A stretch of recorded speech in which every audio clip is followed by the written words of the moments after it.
Hello friends, welcome back to our channel एसरी गुप्ता। दोस्तों, आज के वीडियो में हम जीएसटीआर 1 और आईएफएफ की टेबल में जो चेंजेस आए हैं वो डिस्कस करने वाले हैं। दोस्तों, वीडियो में एंड तक बने रहिएगा क्योंकि दो नए टेबल्स आए, टेबल 14 एंड 15। कौन सी टेबल में आपको क्या इंफॉर्मेशन डालनी है ये बहुत जरूरी है जानना, क्योंकि एक से जो वैल्यू है वो एक्सपोर्ट होके ऑटोमेटिकली कैलकुलेट होगी जीएसटीआर 3B में, और एक टेबल सिर्फ डिस्क्लोजर पर्पस के लिए है। तो ये इंपॉर्टेंट है कि आप सही टेबल में डालें, नहीं तो क्या होगा, आपकी जो जीएसटीआर 1 की वैल्यूज और 3B की वैल्यूज है उसमें डिफरेंस आने लगेगा।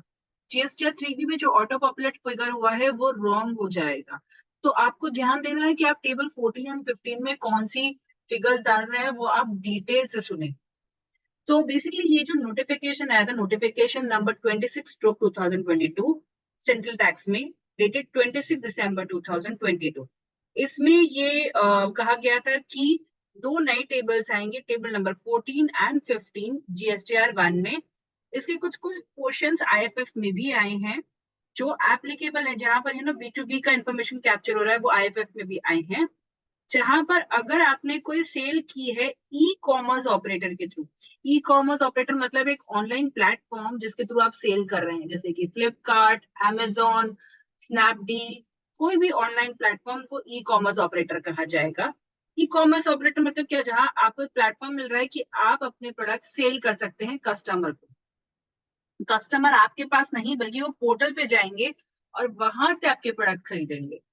या फिर सेकंड केस है जहां पर गवर्नमेंट ने स्पेसिफिकली सेक्शन 9 सबसेक्शन 5 में कहा है कि ई कॉमर्स ऑपरेटर ही एक सप्लायर माना जाएगा, और जो भी सप्लाई उसके थ्रू हुई है वो सप्लायर लाइबल नहीं है बल्कि ई कॉमर्स ऑपरेटर लाइबल है टैक्स रिटर्न फाइल करने के लिए और टैक्स पे करने के लिए। तो ये दोनों ही केसेस के अंदर जीएसटीआर 1 टेबल में चेंजेस आए हैं। दो नए टेबल इंट्रोड्यूस किए, टेबल नंबर 14 एंड 15। चलिए देखते हैं टेबल नंबर 14 एंड 15 में क्या है।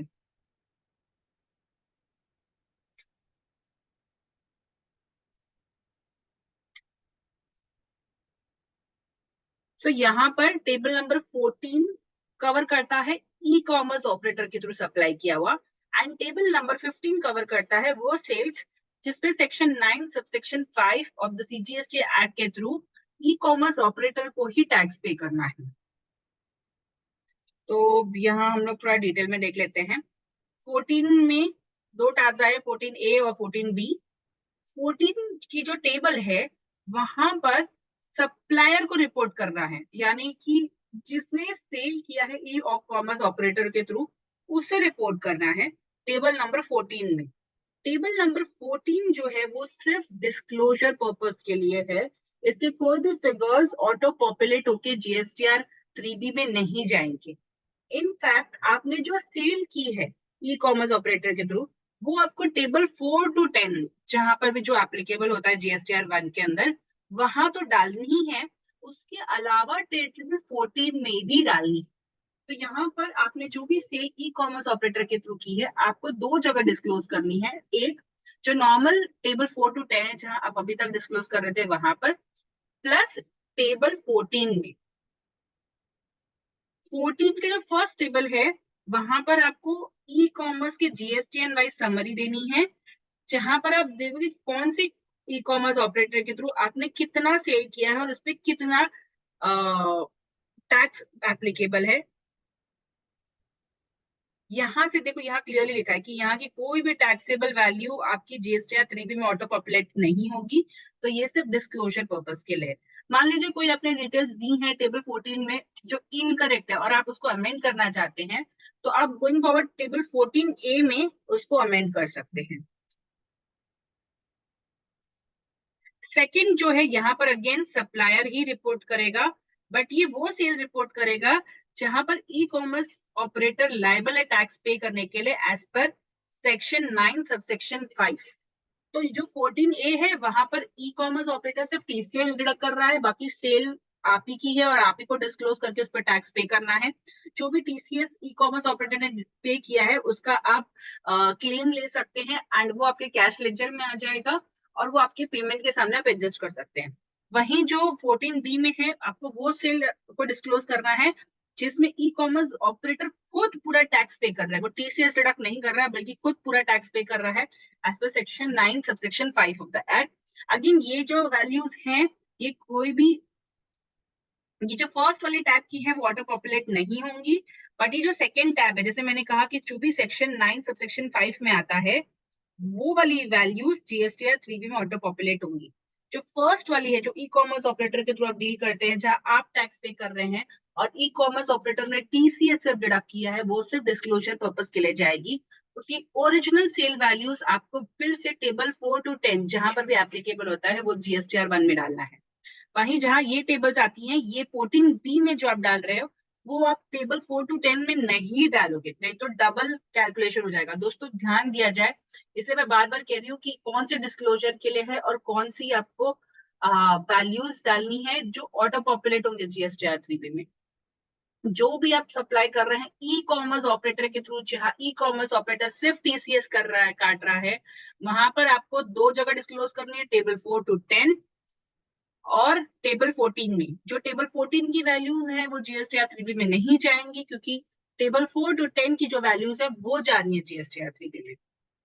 वही सेकेंड टाइप ऑफ सेल, वो भी अगेन ई कॉमर्स ऑपरेटर के थ्रू ही आप कर रहे हैं सेल, लेकिन जहां ई कॉमर्स ऑपरेटर पूरा टैक्स पे करेगा, वो वैल्यूज आप टेबल 14B में डालेंगे और ये वैल्यूज जीएसटीआर 3B में ऑटो पॉपुलेट होने वाली हैं। तो इसीलिए, क्योंकि ये वैल्यूज यहाँ 14B से पिक की जाएंगी, आप 4 to 10 में कहीं नहीं डालेंगे। ध्यान दे, टैब एक ही है, टेबल एक ही है, 14 नंबर, बट 14A में वैल्यूज जो है वो ऑटो पॉपुलेट नहीं होती हैं, और 14B में है जो वो वैल्यूज ऑटो पॉपुलेट होकर जीएसटीआर 3B में जाएंगी। नेक्स्ट आ जाता है टेबल नंबर 15। अब ये 15 में यहाँ जो रिपोर्टिंग पर्सन है वो कौन है, ई कॉमर्स ऑपरेटर। तो ये वो सेल्स कवर कर रहा है जहां ई कॉमर्स ऑपरेटर लाइबल है पे करने के लिए टैक्स अंडर सेक्शन 9 सबसेक्शन 5। यहाँ पर वो रिपोर्ट करेगा। अब इसमें कैटेगरीज दी है। फर्स्ट कैटेगरी ऐसी है जहां पर रजिस्टर्ड सप्लायर, यानी कि रजिस्टर्ड सप्लायर रजिस्टर्ड रिसिपिएंट को कर रहे हैं, यानी कि B2B सेल। तो यहाँ पर उन्हें detail GST number wise detail invoice डालने पड़ेंगे। और ये जो टैब है, ये जीएसटीआर 1 के अलावा आईएफएफ में भी आए हैं।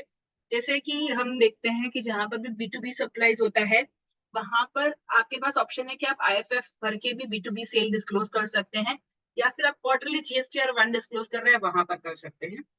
तो यहाँ पर जो जो B2B है वो आईएफएफ में भी आएगा, यानी जहाँ रिसिपिएंट B2B है वो आईएफएफ में भी वैसे टैब्स ओपन हुए हैं। तो ये आपके ऊपर है कि आप आईएफएफ में भर के उसको डिस्क्लोज करना चाहते हैं या डायरेक्टली सब कुछ क्वार्टरली में कवर करना चाहते हैं। सेकेंड टैब है registered supplier to unregistered person, यानी कि B2C। यहाँ पर ये जो टैब है आईएफएफ में अवेलेबल नहीं है, ये सिर्फ जीएसटीआर 1 में आएगा। थर्ड है unregistered supplier to registered recipient, यानी कि जो कस्टमर है वो रजिस्टर्ड नहीं है और वो रजिस्टर्ड कस्टमर को कर रहा है। तो ये भी आईएफएफ में अवेलेबल है, क्योंकि ये यहाँ पर कस्टमर रजिस्टर्ड है। यहाँ पर उनको डिटेल डॉक्यूमेंट वाइज डिटेल डालनी है।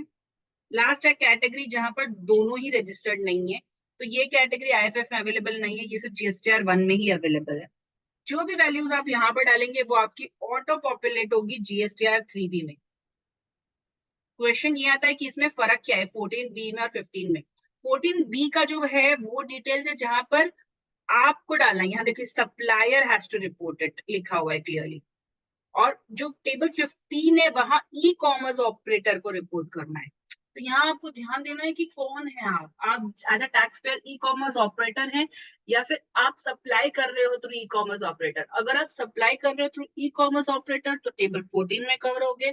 आप वहीं अगर ई कॉमर्स ऑपरेटर हो तो आपको टेबल 15 में कवर करना है अपने आप को। जो भी टेबल 14B की वैल्यूज और टेबल 15 की वैल्यूज हैं वो 3B में ऑटो पॉपुलेट होंगी। वहीं 14A की वैल्यूज ऑटो पॉपुलेट नहीं होगी, तो आपको उसे फिर से इंसर्ट करना है इन टेबल 4 to 10 ऑफ जीएसटीआर 1। हर एक केस में अमेंडमेंट के ऑप्शन दिए गए हैं, जहां पर जो टेबल में एप्लीकेबल है आप वो उसमें भर सकते हैं। यहाँ पर एक और उन्होंने किया है, सिर्फ जीएसटीआर 1 में नहीं जीएसटीआर 2B में भी चेंजेस किए हैं। जीएसटीआर 2B में भी अब आप इन ई कॉमर्स ऑपरेटर में जो भी आपकी सेल दिखाई है वो आप देख सकते हैं। पहले तो मैं 14 और 15 का दिखा देती हूँ। ये देखिए, ये टैब नंबर 14 और 15 एडिशनल ऐड हो गया है। पहले सिर्फ टैब नंबर 13 तक था GSTR1, अब 14 और 15 भी आ चुके हैं। जो 2B में चेंजेस किया है वो मैं दिखा देती हूँ। तो पहले हमारा 2B कुछ ऐसा दिखता था। तो समरी में तो वो इन्फॉर्मेशन यहाँ कवर की गई है। अगर आप ऑल टेबल्स में जाए, तो ऑल टेबल्स में जहाँ इनवॉइस वाइज डिटेल दिखता था, यानी कि डॉक्यूमेंट वाइज, अब वहां पर ई कॉमर्स ऑपरेटर वाइज भी डिटेल दिखेगा। तो मान लीजिए अगर आप मल्टीपल प्लेटफॉर्म्स के थ्रू सेल कर रहे हैं, जैसे कि Amazon, स्नैपडील और फ्लिपकार्ट, तो आप वहां पर ई कॉमर्स ऑपरेटर वाइज डिटेल्स देख सकते हैं और चेक कर सकते हैं कि प्रॉपर है कि नहीं। मान लीजिए अगर आपने कहीं ना मिस्टेक हो रही है, तो यहाँ पर आप इसमें चेक कर सकते हैं कि कौन सी ई कॉमर्स ऑपरेटर ने रॉन्ग इन्फॉर्मेशन इंसर्ट की है, या फिर एडिशनल इन्फॉर्मेशन इंसर्ट की है जो आपके पास कैप्चर्ड नहीं है। आप यहाँ से चेक कर सकते हैं ई कॉमर्स ऑपरेटर के थ्रू कौन सी ई कॉमर्स ऑपरेटर ने करेक्ट इन्फॉर्मेशन या रॉन्ग इन्फॉर्मेशन डाली है। अगर मान लीजिए रॉन्ग इन्फॉर्मेशन डाली है, तो आप उनसे रिक्वेस्ट कर सकते हैं उसे अमेंड करने के लिए। नेक्स्ट मंथ का जो भी है table 14B A and table 15A में वो अमेंड कर देंगे। तो दोस्तों, यहाँ पर इस पूरा वीडियो का यही पर्पस था कि हम आपको बता सके कि टेबल 14 और 15 में क्या फर्क है, कौन से टेबल में कौन सी डिटेल्स डालनी है, ताकि जो वो ऑटो पॉपुलेट होकर GSTR3 पे में कैप्चर हो एंड आपकी प्रॉपर इन्फॉर्मेशन जाए। यहाँ पर ध्यान दिया जाए कि आप करेक्ट टेबल सिलेक्ट करें। अगर आप रॉन्ग टेबल सिलेक्ट कर सकते हैं, तो हो सकता है कि रॉन्ग फिगर आपका कैप्चर हो जाए GSTR3 में, और जब आप उसको मैनुअली डिलीट करने जाएंगे तो वो बेसिकली रेड हो जाएगी।